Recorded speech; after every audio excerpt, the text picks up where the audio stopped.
Hello guys, panibagong araw at panibagong vlog. For today's video, nandito tayo sa may snack bar. Malapit nga lang pala to sa may General Luna. At ito ay pagmamay-ari ni Andy Eigenman. Maaari kang mag-enjoy ng masarap na pagkain at inumin. At dito na nga kami nag-order ng isa sa mga bestseller nila. Sayang nga, hindi namin naabutan si Ma'am Andy. Naabutan lang namin dito yung mga stop ng mga masusungit. Dito na nga ako nag-follow up ng aking order. Tinanong ko kay Sungit kung matagal pa ba yan.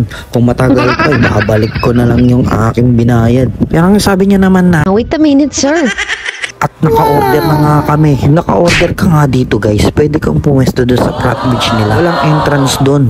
Libre kang makakaupo at makakapag-relax. Pag ganitong oras talaga, dinadagsa ng tao yung snack bar. Sa Kanaway snack bar nga ay maaari kang umorder ng iba't ibang merienda dito. Meron din pala silang paborito mong street food dito. At hindi lang street food, pati pancit canton. Pwede kang magpaluto rito.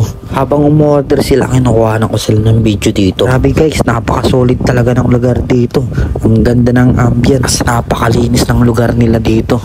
Pero kung i-rate yung mga tao nila dito, 0. Kasi halos lahat ng staff nila hindi ngumingiti na kasi mangot. Ewan, siguro pakapagod na rin sila sa pagkapon nilang duty. Gayon pa man, napakasarap talaga ng ice coffee nila dito. Pero mas masarap pa din ako.